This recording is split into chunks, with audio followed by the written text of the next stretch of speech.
Selamat pagi Sobat Sehat, semoga selalu sehat dan bahagia. Kembali lagi di podcast RSTDS, pilihan tepat menuju sehat.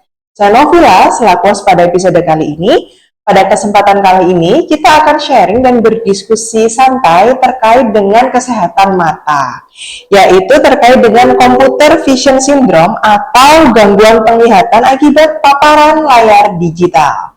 Dan tentunya saya tidak sendiri, saya bersama narasumber yang sangat luar biasa dan ahli di bidangnya, yaitu ada Dr. Syarah Nadia, spesialis mata, sebagai dokter spesialis mata di Rumah Sakit Tingkat 2 Dr. Supraun ini. Selamat pagi dokter. Pagi Mbak Novi. Bagaimana nih dokter kabarnya? Alhamdulillah baik. Sehat ya dokter ya? Alhamdulillah. Baik, nah sebelumnya dokter saya mengingatkan dulu untuk sobat saya di luar sana, jika ingin melakukan pendaftaran pengobatan di Rumah Sakit Tingkat 2 Dr. Supraun ini, untuk lebih mudah dan praktis, yaitu dapat dengan pendaftaran online melalui aplikasi Halo Supraun atau Mobile JKN yang dapat di-download di App Store ataupun Play Store. Oke, baik dokter, sebelum kita panjang lebar membahas terkait CVS ya dokter ya, singkatannya yaitu Computer Vision Syndrome. Nah, mungkin bisa dijelaskan nih dokter ke sobat saya di luar sana, apa sih yang dimaksud dengan CVS ini? Ya, enggak dokter? Menarik ya, topiknya itu CVS atau Computer Vision Syndrome. Nah, berdasarkan American Optometric Association, Computer Vision Syndrome atau CVS atau Digital Eye Strain itu didefinisikan sebagai suatu sindrom atau kumpulan dari gejala-gejala, baik itu gejala pada mata maupun di luar mata, yang diakibatkan oleh paparan atau pemakaian layar digital secara terus-menerus atau lama. Misalnya layar digital itu seperti komputer, laptop, tablet, handphone, seperti itu. Maka dari itu kita ambil komputer untuk mewakili dari seluruh layar digital itu, makanya kita disebut Computer Vision Syndrome. Nah, akhir-akhir ini kan memang sedang banyak nih Mbak, marak nih Computer Vision Syndrome nih gejalanya. Memang ini semakin marak setelah setelah pandemi, karena kan setelah pandemi ini kita mulai banyak bergantung dengan layar digital ini ya, dengan gadget, device seperti itu, sehingga angka kejadiannya meningkat baik pada dewasa maupun juga pada anak-anak. Gitu. Apalagi sekarang ini kayak Gen Z gitu ya dokter ya. Bener banget. Sudah apa-apa kan sekarang ibaratnya serba digital gitu ya dokter ya. Nah, kemudian dokter, apa penyebab terjadinya keluhan di CVS ini dokter? Nah, penyebabnya secara garis besar pastinya adalah layar digital itu, karena pemakaiannya yang terus-menerus dan dalam waktu yang lama. Selain itu ada juga faktor-faktor yang memperberat penyebab ini. Seperti kondisi ruangannya sendiri. Kondisi ruangan itu mungkin penerangan cahayanya kurang atau malah berlebihan. Kemudian postur duduk, posisi bekerja itu yang tidak ergonomis seperti itu. Atau mungkin juga seseorang itu memiliki masalah pada ketajaman visual atau ketajaman penglihatan. Misalnya dia ada minus atau plus atau malah silinder yang tidak dikoreksi atau tidak diberikan alat bantu gitu. Jadi penyebabnya sendiri itu tergantung juga lingkungan juga mempengaruhi ya dokter ya. Sekali, ya. Oke, jadi kayak tadi cahaya ruangan mempengaruhi dan sebagainya tadi. Nah, kemudian terkait CVS ini bagaimana gejalanya dokter yang bisa dirasakan itu seperti apa? Oke, gejala-gejala CVS ini sendiri itu dibagi menjadi 2 kelompok besar. Ya, kelompok yang pertama adalah gejala-gejala yang muncul pada mata, itu kita sebutnya okular. Kemudian yang kelompok kedua adalah gejala-gejala di luar mata, non-okular. Nah, pertama kita bahas dulu yang gejala-gejala pada mata atau okular. Itu yang pertama itu blurry vision atau penglihatannya kabur. Nah, ini karena secara umum layar digital ini untuk fontnya itu untuk ukuran huruf, pembacaan huruf itu tidak setajam di media cetak seperti buku atau koran seperti itu ya. Jadi selain itu juga pada layar digital ini juga memancarkan cahaya ya, memancarkan sinar. Nah, ini yang membuat akhirnya mata ini harus bekerja keras untuk memfokuskan gitu. Nah, karena untuk memfokuskan itu sehingga membuat kerja keras dari otot-otot mata. Otot-otot mata salah satunya otot siliaris itu yang dia berperan untuk akomodasi mata sehingga mata ini lebih fokus, lebih tajam, itu menjadi lelah. Akhirnya kemampuan mata untuk berakomodasi itu menjadi turun sehingga terjadilah keluhan pandangannya kabur, kadang juga disertai diplopia atau pandangannya double seperti itu. Nah, yang kedua itu bisa juga didapatkan keluhan eye strain atau matanya jadi tegang. Mata tegang ini macam-macam, biasanya bisa jadi kemeng, orang bilang biasanya gitu ya, kemeng. Terus habis itu rasanya nggak nyaman gitu, terus kena cahaya tuh semakin sensitif gitu, silau seperti itu. Nah, ini ya karena itu tadi, karena kita berusaha untuk fokus atau fokus yang terus-menerus pada layar digital itu membuat selain otot yang untuk berakomodasi tadi, otot-otot di sekitar mata seperti otot orbicularis oculi ya kita bilangnya, itu bekerja juga lebih keras. Nah, karena bekerja lebih keras, aliran darah untuk ke otot itu juga menurun atau terhambat. Itu yang membuat jadi tegang gitu matanya. Kemudian keluhan yang ketiga pada mata biasanya didapatkan juga mata kering gitu. Nah, mata kering ini sebenarnya nggak hanya kering saja, rasanya biasanya kayak sepet, kayak pedas ya, orang bilang tuh rasanya panas seperti itu ya. Kadang juga bisa berair gitu. Ini akibat dari ketidakstabilan dari lapisan air mata. Nah, ini biasanya kalau kita fokus ya, sama seperti tadi, kalau kita fokus sama layar digital, nah itu akhirnya kita menjadi lupa untuk berkedip. Nah, padahal frekuensi berkedip mata normal itu sebanyak 18 sampai 22 kali per menitnya. Nah, karena kita lupa, akhirnya frekuensinya menjadi turun. Nah, kita membaca buku saja itu frekuensi berkedipnya sudah turun 10 sampai 16 kali per menit. Nah, apalagi dengan melihat layar digital ini lebih turun lagi menjadi 3 sampai 7 kali per menit. Nah, selain itu, selain frekuensinya turun, kita biasanya berkedipnya itu tidak adekuat atau tidak sempurna. Nah, jadi misalnya nih kedipnya cuma separuh gitu, kedip sedikit gitu ya. Padahal dengan berkedip sempurna secara penuh itu bisa merangsang kelenjar lacrimalis atau kelenjar air mata itu mengeluarkan air mata sehingga bisa melumasi permukaan mata. Nah, akibat frekuensi berkedip yang turun, kemudian inadequate blinking atau tidak adekuat mengedipnya itu membuat adanya ketidakseimbangan, ketidakstabilan di lapisan air mata. Itu akhirnya jadi muncul keluhan-keluhan sindrom mata kering tersebut. Nah, itu. Kemudian selanjutnya untuk gejala yang di luar mata ya, non-okular. Nah, biasanya pasien-pasien juga mengeluhkan nyeri kepala, nyeri leher, nyeri bahu, nyeri punggung, seperti itu. Ini juga selain karena fokus pada digital tadi, itu juga pengaruh dari luar yang tadi seperti pencahayaan, terus kemudian posisi kerja yang tidak ergonomis, seperti itu biasanya muncul keluhan-keluhan di luar mata, seperti itu. Baik dokter, jadi kan tadi gejalanya seperti kayak mata buram, Benar. ataupun kering. Ya. Nah itu apakah biasanya nih dokter kalau orang kan yang orang awam tahu, ini kan seperti kayak mata minus, mata plus, jauh tidak terlihat atau malah dekat itu buram, itu kayak hampir sama atau bisa dibedakan? Nah itu maka dari itu jika kita mulai keluar keluhan seperti itu, kita bisa memeriksakan ke dokter mata, kita bisa ke poliklinik mata. Nanti dari situ kita bisa dibedakan apakah ini buram karena ada keluhan masalah di ketajaman penglihatan seperti minus tadi, silinder dan lain-lain itu, atau karena keluhan sindrom ini gitu. Jadi memang lebih tepatnya harus segera dikonsultasikan. Benar sekali. Tidak mendiagnosa sendiri. Benar sekali. Oke, baik dokter, sebelum kita lanjut nih ke pemeriksaannya, kita ada iklan terlebih dahulu.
Kembali lagi di podcast RSTDS, pilihan tepat menuju sehat dengan Dr. Syara, spesialis mata.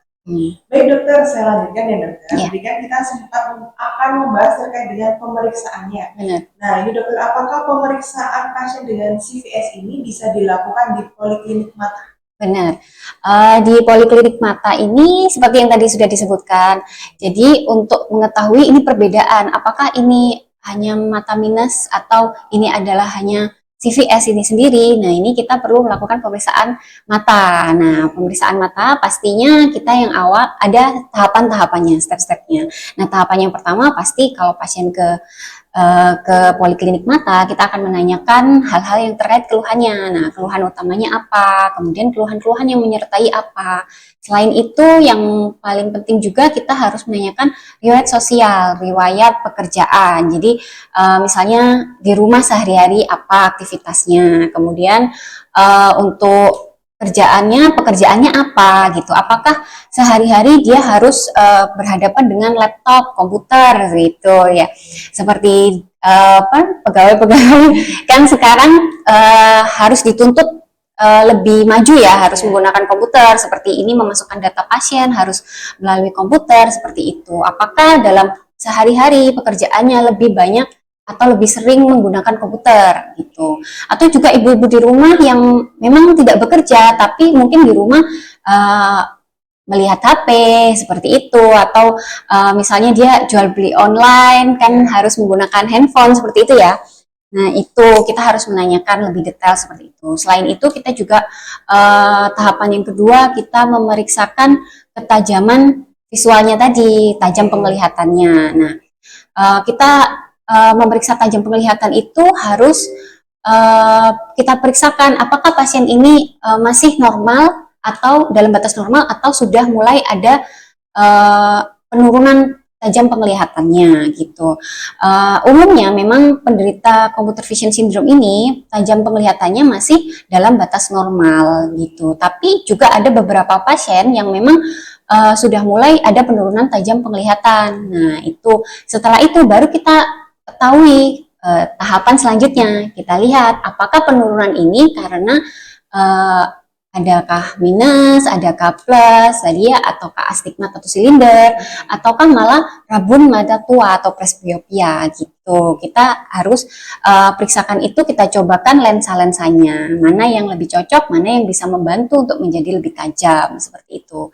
Kemudian selain itu, tahapan yang terakhir ya kita periksa di segmen anterior atau bagian organ mata bagian depan dan organ mata bagian belakang atau segmen posteriornya. Umumnya memang pada penderita computer vision syndrome ini bagian-bagian matanya atau anatomi matanya itu masih dalam batas normal. Memang ini computer vision syndrome ini memang bukan masalah yang sangat serius, tapi juga tidak bisa diabaikan karena jika merasa sangat tidak nyaman sehingga mengganggu aktivitas sehari-hari, biasanya seperti itu. Luar biasa sekali, dokter, sangat lengkap ini ya. Jadi ini bisa dilakukan di polimata di rumah sakit kita ya, dokter? Benar sekali. Itu apakah tercover oleh BPJS? Nah, itu untuk pemeriksaannya sendiri hingga penata laksanaannya saat ini kita masih di cover oleh BPJS gitu. Iya, apalagi seperti itu ya, di masyarakat tidak perlu ragu lagi ya, dokter ya. Apalagi tadi jika memang sehari-harinya lebih banyak berhadapan di layar ataupun komputer, laptop ataupun handphone. Jika ada keluhan, langsung saja bisa ke dokter Syara di rumah sakit kita dulu, dokter. Nah, ini dokter, kemudian bagaimana nih terkait pencegahannya dan tata laksananya itu? Oke. Untuk pencegahan dan tata laksananya ini, yang pertama yaitu kita mulai dari mengatur kondisi lingkungan kerjanya dulu. Nah, itu pertama ya kita pilih kursi duduk dan meja itu senyaman mungkin. Nah, kita harus duduknya tegap di mana kepala, leher dan torso atau bagian badan ini harus dalam satu garis inline sejajar gitu. Kemudian kita harus menaruh siku ini jangan terlalu mekar ya, sebaiknya itu mendekat di badan gitu. Kemudian kita menaruh telapak tangan, pergelangan tangan hingga tangan ini juga dalam satu garis gitu, sejajar seperti itu. Setelah itu untuk kakinya juga kita harus mengatur ketinggian kursi sebagaimana mungkin hingga kaki ini harus bisa menapak di lantai, seperti itu. Kemudian yang kedua kita mengatur peletakan untuk device-nya, untuk komputer ya misalnya, kita harus meletakkannya ini dengan jarak ke mata kita itu sekitar 20-28 inci. Nah, kemudian kita juga menaruhnya membentuk sudut 15-20 derajat di bawah jarak pandang kita, ya, di bawah mata kita, karena jangan sampai di sejajar atau malah di atas ya gitu, karena memang umumnya seseorang itu akan lebih nyaman jika melihat ke bawah gitu. Jadi kita membentuk sudutnya sekitar 15-20 derajat. Kemudian layarnya ini juga menghadap sekitar 10-20 derajat ke arah mata kita, seperti itu. Nah, kemudian kita juga mengatur tingkat keterangan, tingkat kontras, kemudian ukuran huruf itu juga kita atur sebagaimana mungkin, senyaman mungkin. Setelah itu kita juga harus memperhatikan pengaturan ruangan ya, jadi cahayanya harus cukup gitu, tidak terlalu gelap dan juga tidak terlalu terang.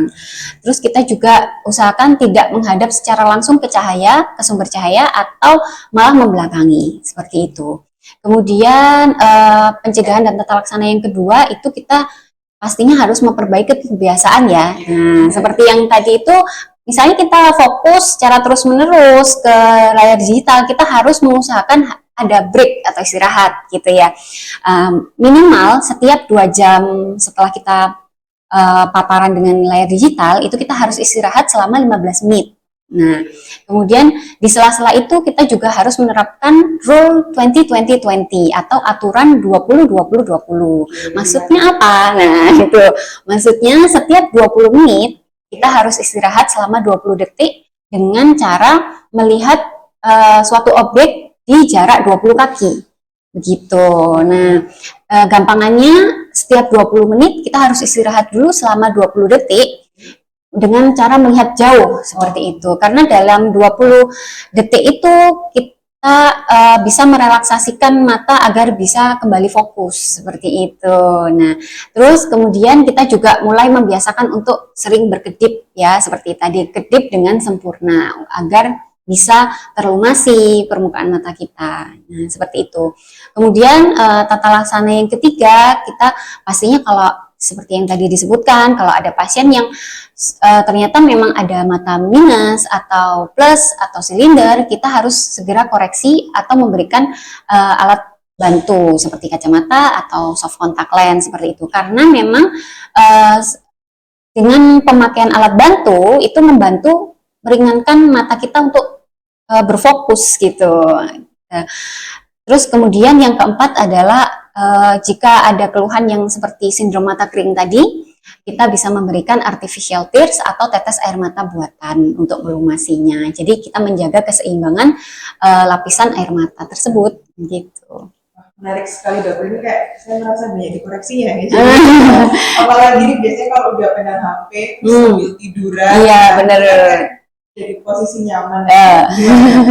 Nah itu makanya karena kan memang sekarang mulai kita itu hampir sehari-hari itu menggunakan gadget ya. Jadi kita sampai tiduran, mau tidur itu pun kita juga main HP padahal lampu sudah dimatikan seperti itu ya. Ya kita harus mulai merubah kebiasaan-kebiasaan tersebut biar kita tidak muncul keluhan-keluhan computer vision syndrome seperti itu.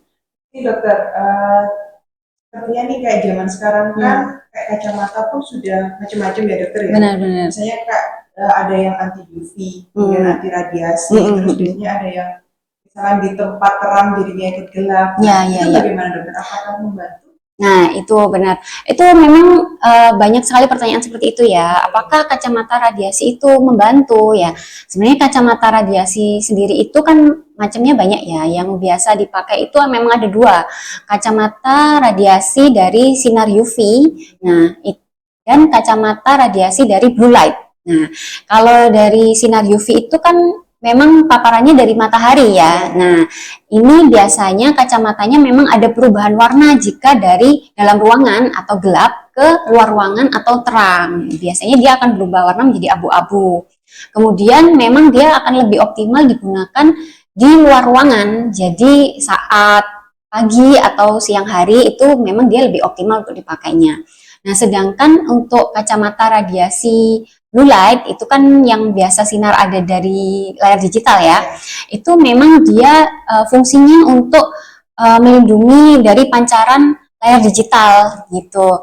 Tapi kacamata ini tidak ada perubahan warna dari dalam keluar, itu tidak ada perubahan warna dan pemakaiannya memang lebih optimal untuk di dalam ruangan atau di luar ruangan saat malam hari, misalnya saat nyetir gitu biar tidak terkena silaunya